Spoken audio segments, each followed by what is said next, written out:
protect, feed, and lead our culture. And when I say protect, it's kind of sometimes it's having to fight for the things that I know are going to be so vital to helping us keep moving forward with our culture, because there is no such thing as neutral. We've had a great culture here for a long time, but if we don't keep working on it and moving forward, you will naturally decline. There is no neutral with culture. Welcome to Vibecast, the podcast that dives deep into the heartbeat of workplace culture. I'm your host, Christy Skutnik. Join me in conversations with extraordinary leaders as we unravel their experiences, both positive and negative, that have impacted workplace culture. This podcast is more than storytelling. It's about actionable insights. Are you ready to transform the vibe at your workplace? Let's go. Today, I got to chat with Todd Wuestenberg, Chief Culture Officer at the Haverkamp Group, a leader in multifamily development based in Ames, Iowa. Todd is on a mission to build a workplace culture at Haverkamp that is unparalleled. From creative recognition programs to driving leadership development, his work has helped Haverkamp earn back-to-back top workplace honors. Todd firmly believes that service is rooted in caring for people. His commitment to fostering a positive culture ensures that team members have the necessary tools and opportunities for growth, enabling them to be their best in the workplace. With a passion for developing leaders and team building, Todd is committed to making a lasting impact in the lives of those around him. He's also worked with the team to brand a very creative positioning of the core values at Haverkamp. And these values show up in the form of a persona. I can't wait for you to hear him explain how Sherry came to be.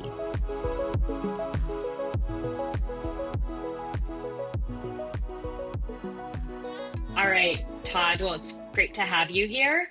I appreciate you taking the time on a Friday afternoon. And so I just wanted to start out asking you, as I do with all of my guests, how you define a vibe, because I think that really sets the stage for the rest of our conversation and can help people really get grounded in who you are and kind of the frame of mind you're coming from.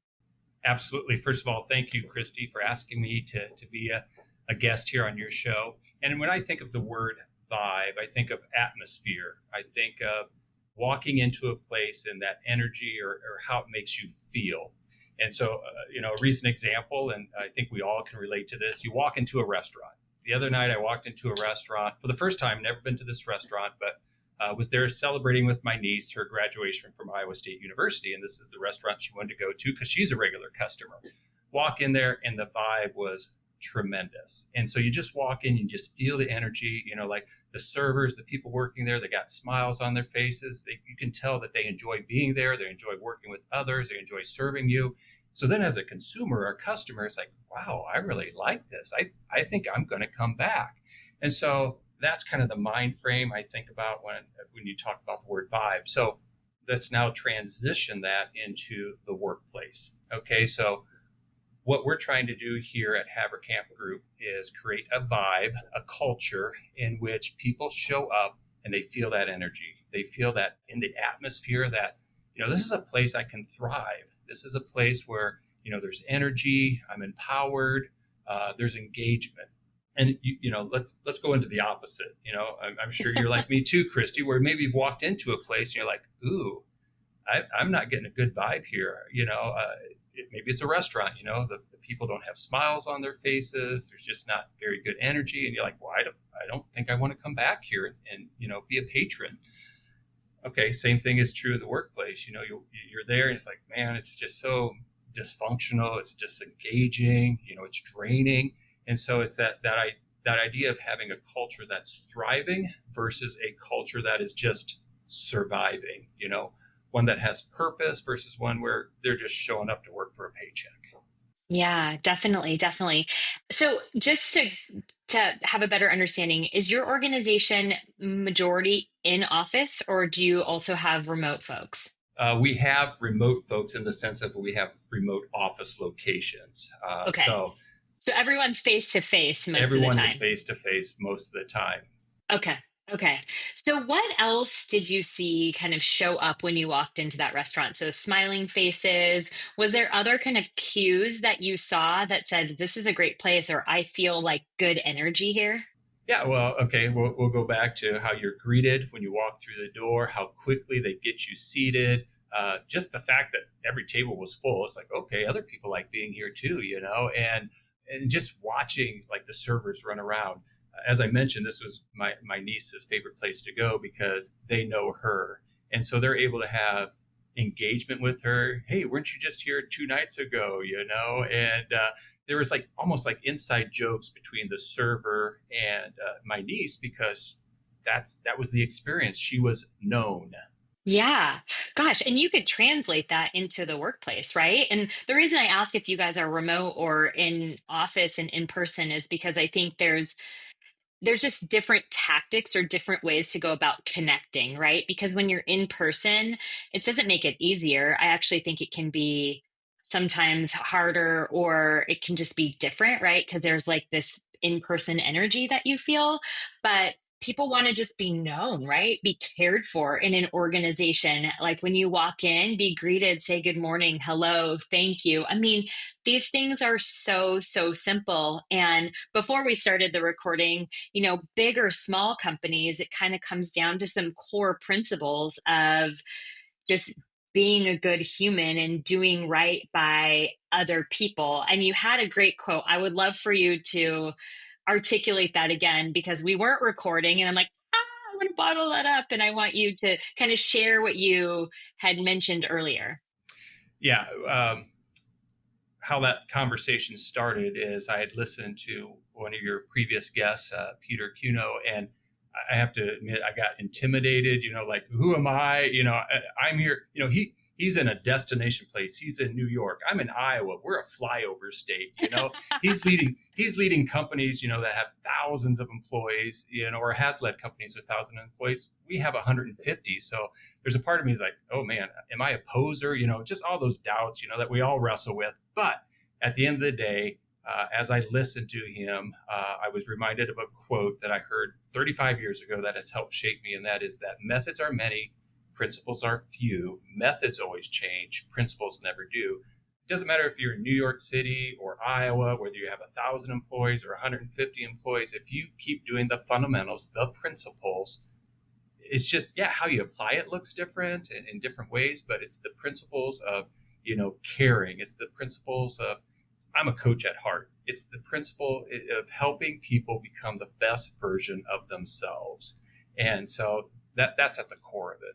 Yeah, I love that. I love that. And I think you're right because methods can change, right? And as like the workplace evolves and as people evolve and generations kind of commingle in the workplace, like you might have to change how you go about it, but the reason why you're doing it shouldn't, right? It shouldn't waver and it shouldn't change. So I'd love to hear your journey from you've been working at the organization for quite a while now. And so I'd love to hear kind of your journey in moving from operations into this culture officer role that you have today, right? And understanding the evolution of why the organization decided culture was so important that somebody is now responsible for not single-handedly, I probably want to make that very clear, but like is the keeper of the culture and make sure that that can be maintained across the organization. So talk to me a little bit about your kind of evolution within the organization. Absolutely. I'm going to start a little bit further back. As I mentioned, at my heart is teaching and coaching. I taught high school and coached high school for the first 3 years once I graduated from Iowa State University. The opportunity came about for me to start working for an organization that was just getting started. I knew this gentleman personally who was actually starting his business out of the basement of his home. It was in the construction world, and he was wanting to grow. And he said, "Hey Todd, I'd love it if you would come work for me because I need somebody that I can trust and not somebody that working out of my home and somebody that will be my eyes and my ears and a good representation for me out on the job sites." And I was like, "Oh my goodness! First of all, I know nothing about construction. I could tell you some very embarrassing stories centered around that, but." At the end of the day, it was somebody who believed in me, somebody who invested in me, that's really what kind of started the journey. So I worked for this gentleman for 10 years, an entrepreneur, and it was a great experience. And he set me up for success in lots of different ways. So then 20 years ago, I had a conversation with my current employer, who's also an entrepreneur, Brent. And I was having a conversation with him coming out of a meeting. I had mentioned to him that, hey, Brent, would you mind being a reference on my resume? And immediately he said, well, why don't you start working for me? And I had also I've known Brent for just as long, and I said at first, no, I don't think that would be a good idea for multiple reasons. A week later, he says, hey, Todd, any luck finding, that job? I said, no. He said, let's have another conversation.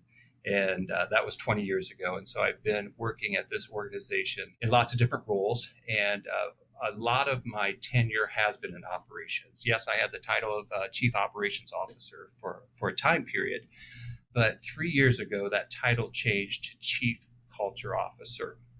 And the reason the title changed was our owner got a vision to grow by 10 times.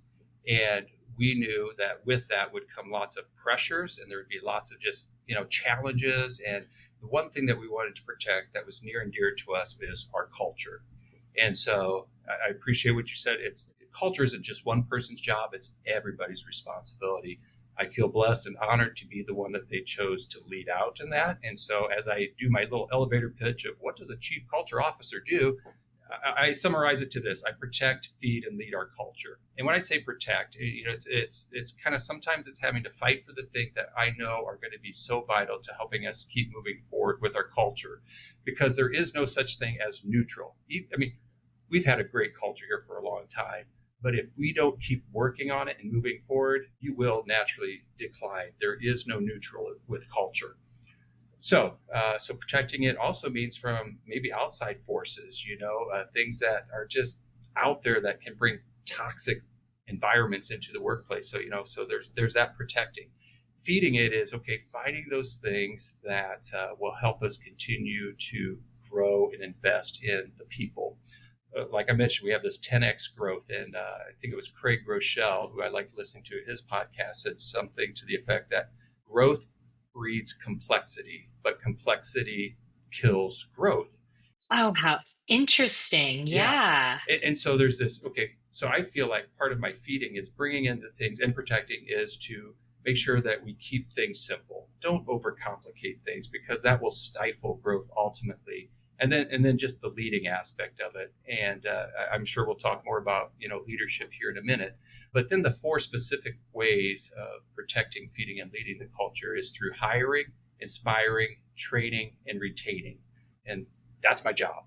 And I love it. That's so awesome. And do you have a recent example of like protecting the culture, right? So like that's such a fascinating, I think so often, or what I see in my consulting practice is that people want to enter in new things and make it very complex, right? Because they go to a conference or they read a book or they're excited about it. The intentions are not bad.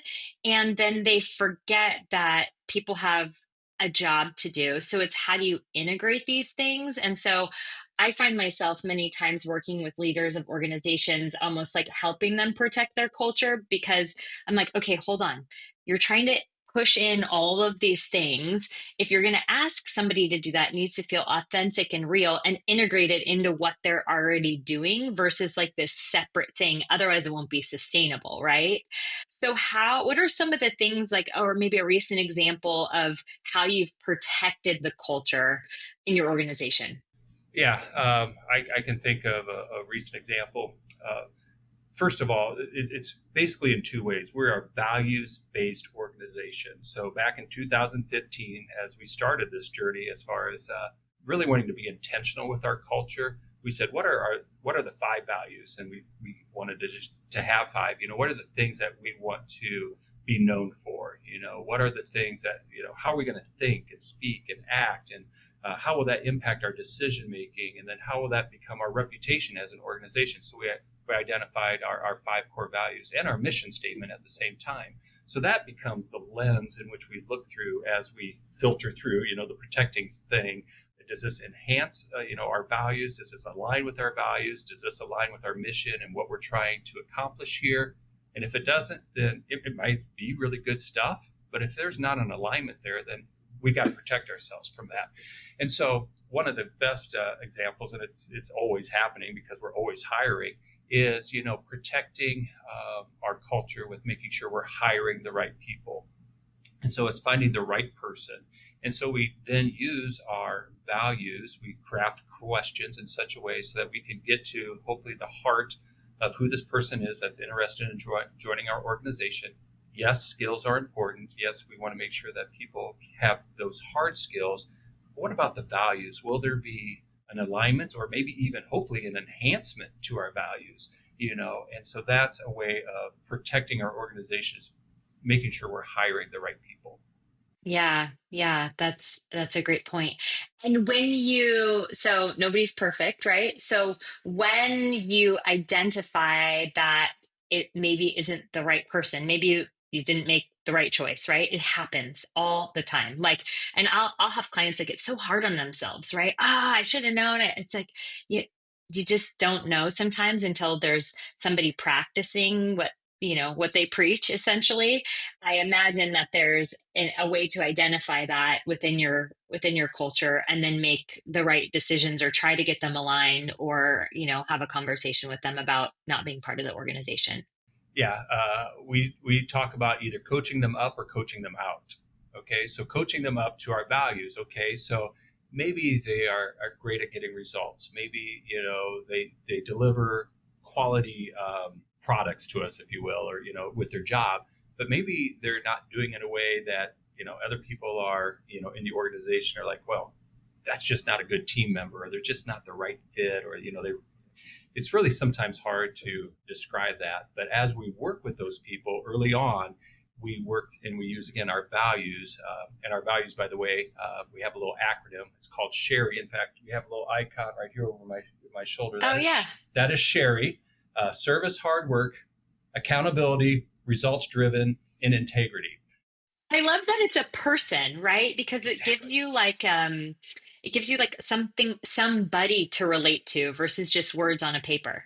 Exactly. And we thank you for complimenting us. I mean, it was a group effort as we came through that, but other people have said the same thing, that what we have done here is we've personified our core values. And so then we will use the phrase sometimes of, well, what would Sherry do?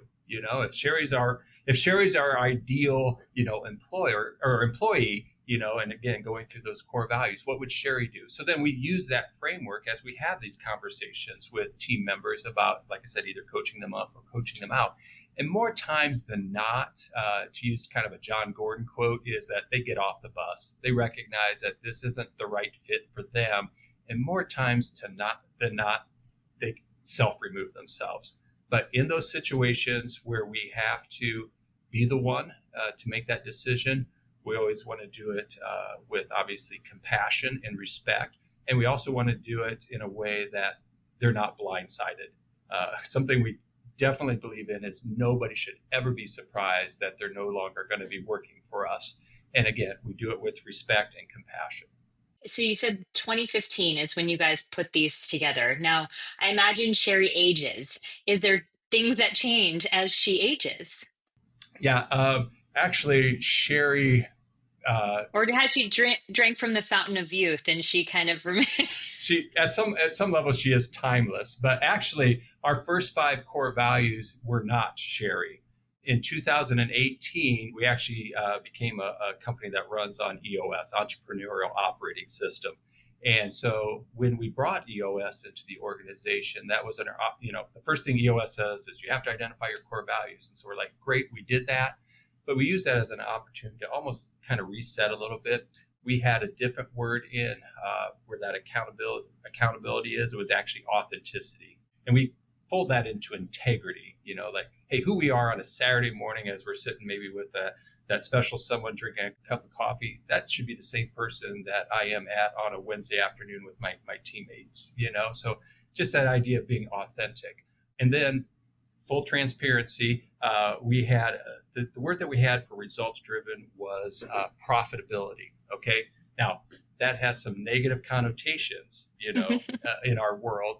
Now we are a business, and being a healthy business means that you're going to be profitable, and we want, healthy things grow. So we want to keep growing, but that doesn't necessarily drive everybody. But there are other results that get people excited. And so that's why we changed that. And as we went through that, all of a sudden we're like, oh, wait, we've got 5 letters here that when we arrange them, we've got Sherry. So Sherry really didn't become a part of the organization until 2018. But since then, yeah, Sherry has basically remained the same. To use your quote, yeah, she's drank from the fountain of youth because she is timeless.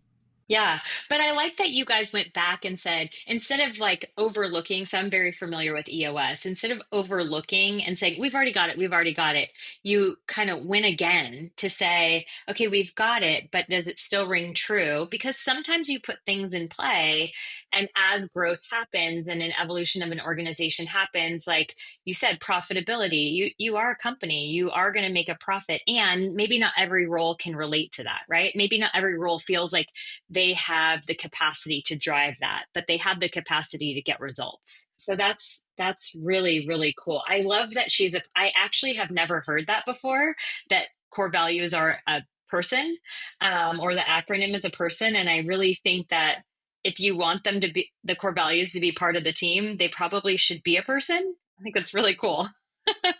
And I've actually used this in my own personal life. And so, and as I've read some other culture geeks, as I like to call them, there's something powerful about creating an image or some kind of word picture, because then it sticks with you. I mean, how many organizations, Christy, have you worked with when you ask the team members, employees, hey, what are your core values?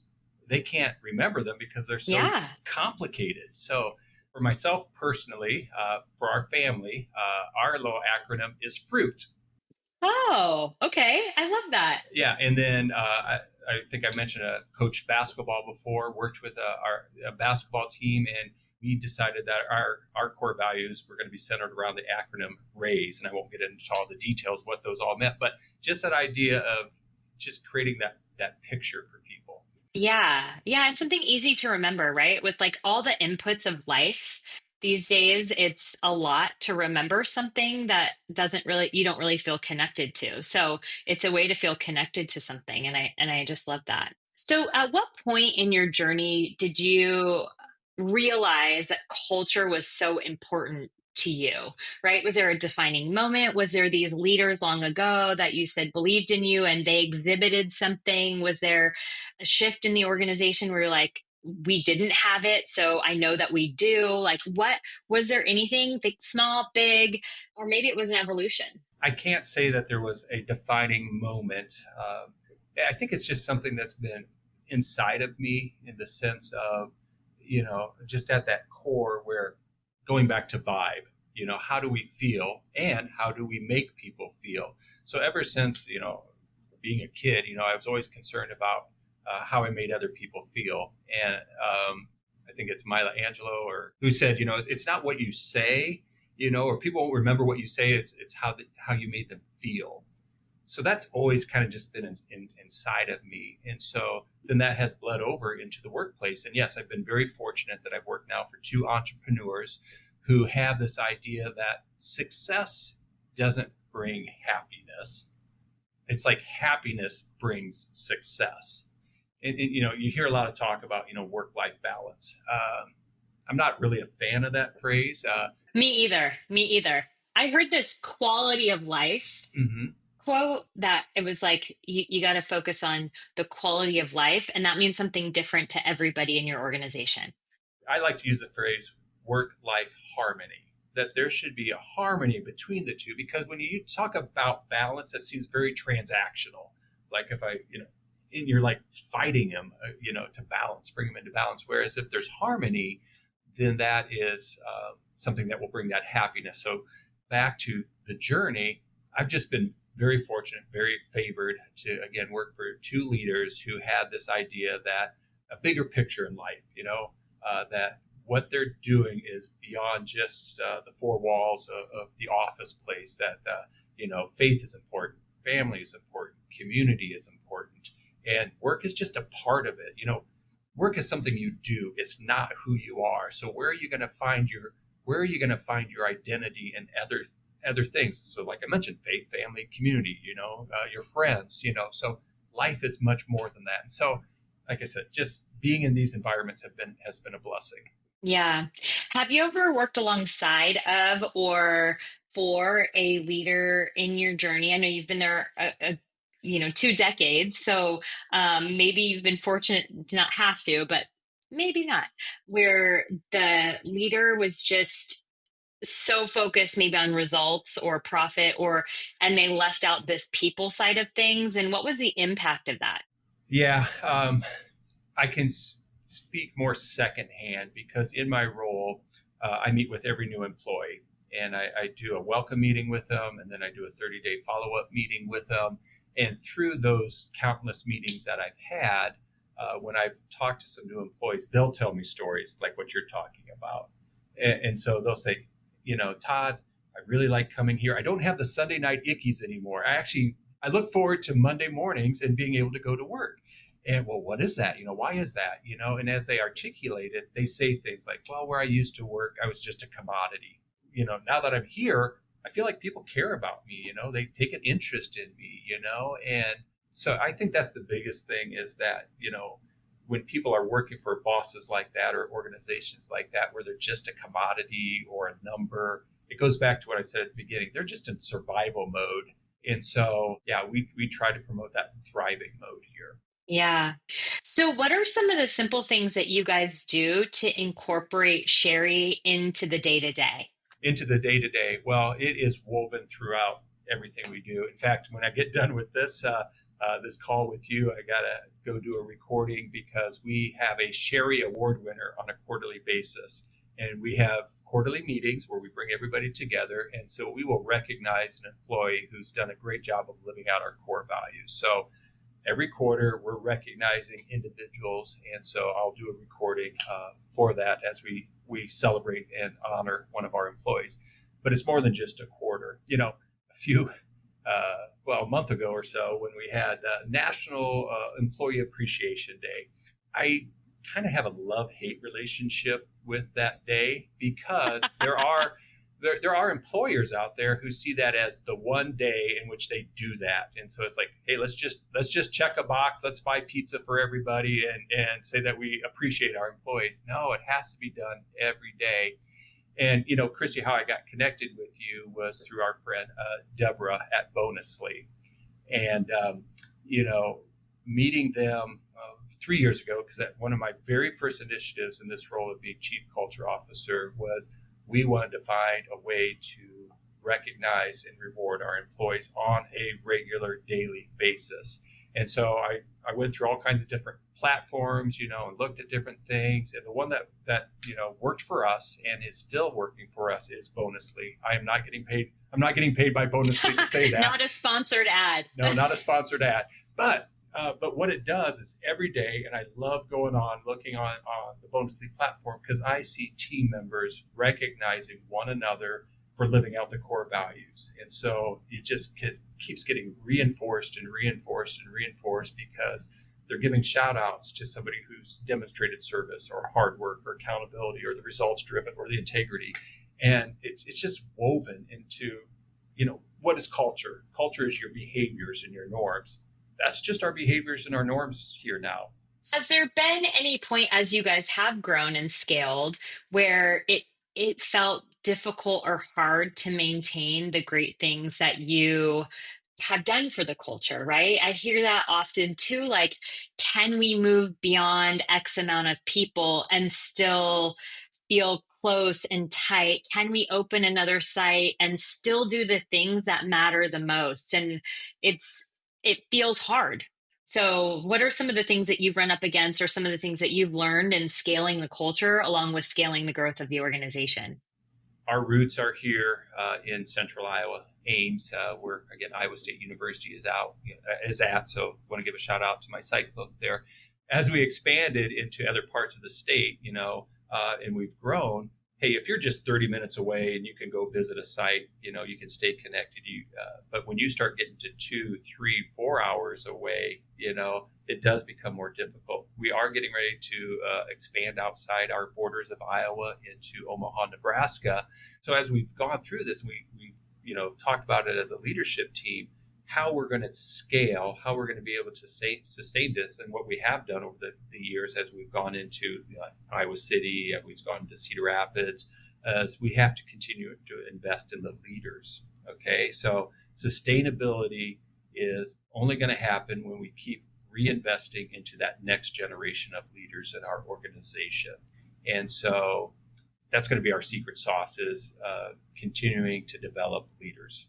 Okay, and how do you do that? Because leadership development is a word that some people love and some people hate.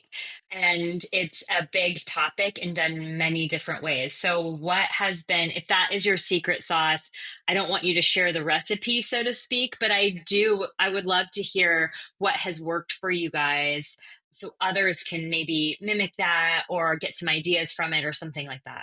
Yeah. So, the secret sauce really isn't all that secret. It's just taking something, again, what are the principles? Okay. And then how do we apply those? Okay. So it's that same deal. So we have developed our own in-house leadership training. We call it LIT, Leaders in Training. And it's evolved and it's changed over the last 9 years that we've been doing this. But the way it exists now is there's a nomination process. So leaders, current leaders, are looking across the horizon, people on their teams, and they're identifying people who we say, hey, we see this as being a future leader. This is somebody that we want to invest in. And so we invite them into this year-long program. And so in this year-long program, here's the 3 things we really focus on. The first one is developing themselves and getting to understand who they are. Somebody once said, the hardest person you will ever lead is yourself, right? That is true. That is so true. Because it's easy to be like, oh, well, they're like that, and they're like that, and they're like that. And then you're like, oh, well, who am I? So the hardest person we're going to lead is ourselves. And so think of it like concentric circles. So if I can lead myself well, then I can start to expand my influence of leadership. Maybe it starts at home. Okay, let's stay in the workplace, I guess, so maybe it's just my team. Okay. Now maybe it's just this region. Now maybe it's a department. So, and you can't keep moving outside those circles until you've kind of mastered, if you will, the inner circle. So it starts with yourself. So we do some different things through a DISC assessment. That's our primary tool that we use to grow self-awareness, so they understand, hey, here are my motivators, here are my stressors. Here's how I can better interact with people who are different than me. Here's how I can lead a group of diverse people who have different styles than me. And so that's something we invest in, is the DISC, or helping them with self-awareness and self-leadership. The second component of our leadership and training program is we ask them, or not ask them, we require them to read certain books. Again, I love quoting different people. Harry Truman said, leaders are readers.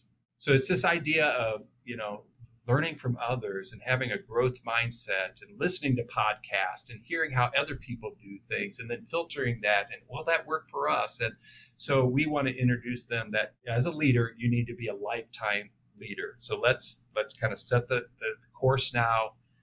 Here's some key books that helped us as leaders in our organization, or that shaped us. So we have this component of reading, listening to podcasts, and, if you will, reporting on that. What did you learn from that? Yeah. What books, before you move on to the next point, what books are like core, or are you, if you had to pick one, what would you say everyone needs to start with? I'm looking over my shoulder because I got my bookcase over here, my shelf. So what we have is Crucial Conversations. We think that's a key book to read. We've got Brene Brown's Dare to Lead. That's a good book to read. We have Emotional Intelligence 2.0.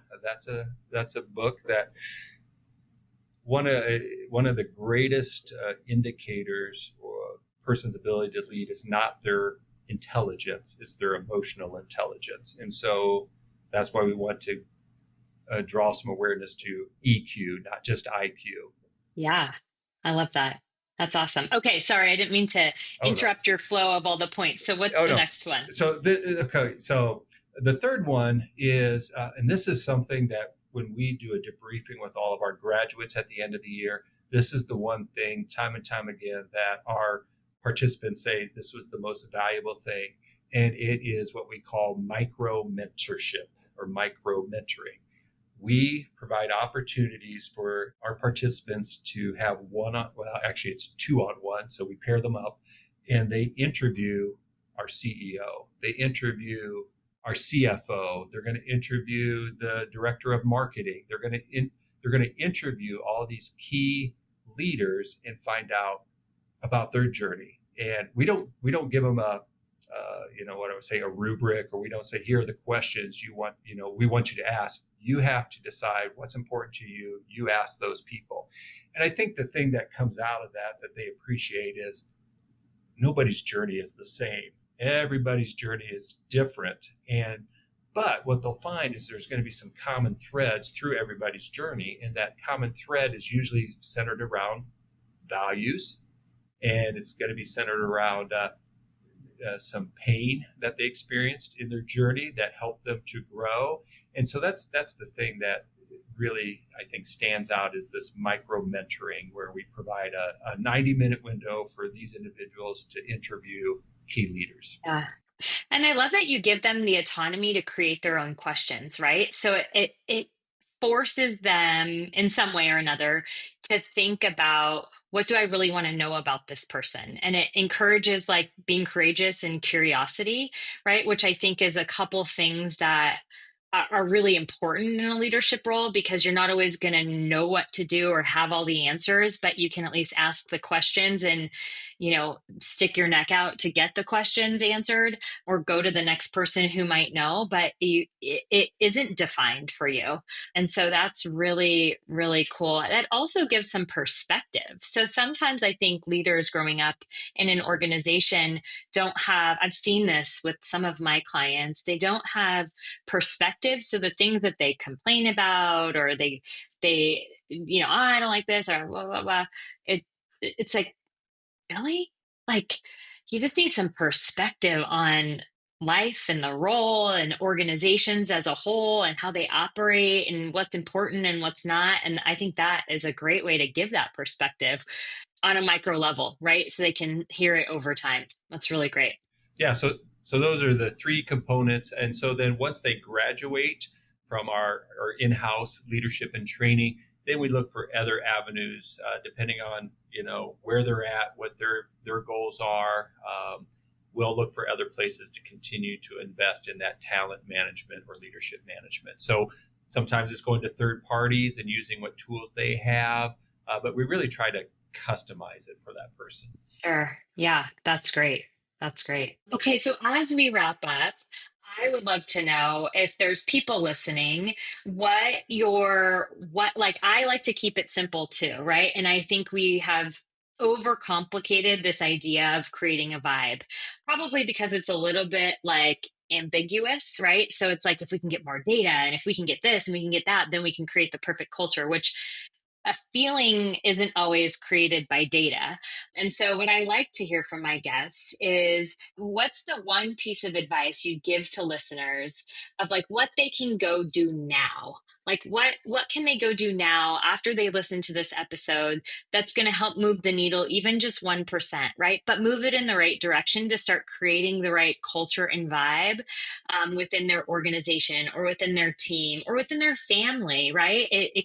There's like a transcendence of what we do at work kind of bleeds into what we do at home, and what we do at home bleeds into what we do at work, right? Because we're human, and those are our feelings. So if there was one thing, it can be two. I've had guests say, oh, can I be two? But what's that simple next step they can go do now to start moving the needle? Okay. I have three, but I'm going to go in order of importance. The very first thing is, I think, intentionality. We have to be intentional. Okay, so let's go to the root word of culture. It comes from Latin, cultus, which means to care for. Okay, I'm from an agriculture state, and what do? We care for something to help it grow, to flourish it, to nourish it, but that has to be intentional. The farmers, I mean, right now we're wrapping up our planting season. The farmers are very intentional about what they're doing. They're planning. There's a lot of foresight that goes into it. They just don't throw the seeds out in the field and say, well, hope for the best. Every organization has a culture. Okay. The question is it intentional or is it accidental? Is it by design or is it by default? So my encouragement to leaders is be intentional. Okay. Be intentional about that. Now, what does that look from a practical standpoint? And this is my part two to this. The part two would be full transparency here. We actually violated one of our core values for a time period. Okay, the core value was results driven. And what I mean by that is we always felt that we had good culture, but we never had the data to support it. Okay, so there is data out there, and you should be measuring it, and you should be asking your employees, your team members, how do they feel about their workplace? And so with that, I think it was Peter Drucker that said you can't improve what you don't measure.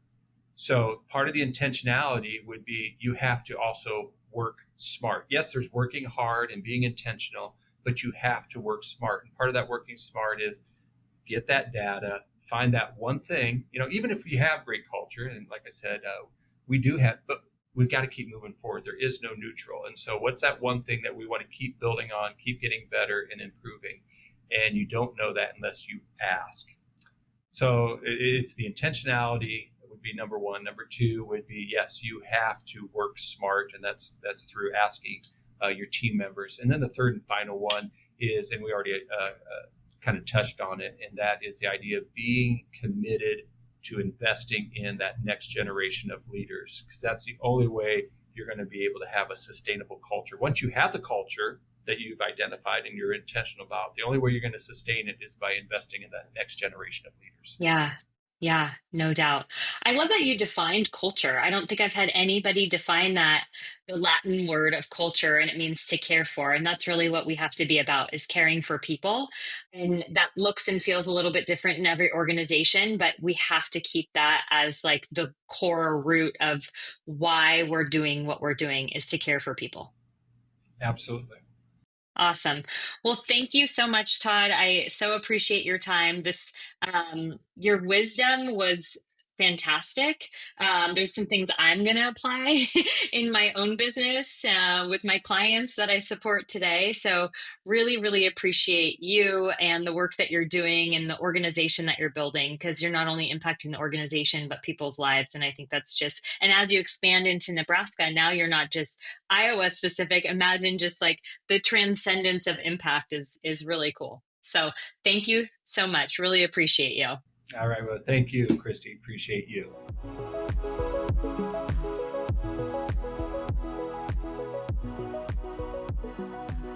It was so great to hear about Todd's journey from Chief Operating Officer to Chief Culture Officer and the emphasis Haverkamp put on culture within their workplace.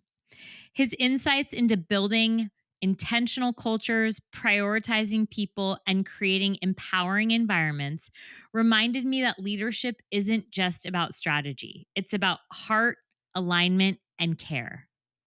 From micro-mentoring, a term and activity I'm definitely going to steal from him, to measuring engagement, Todd laid out a blueprint for how culture can scale with growth and how leaders can shape environments where people show up as their best.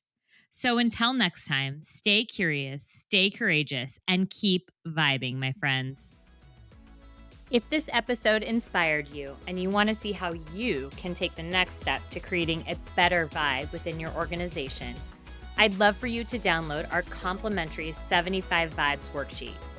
This is a simple tool to create a habit and mindset around creating great vibes in work and life. The best part, it's simple and it works.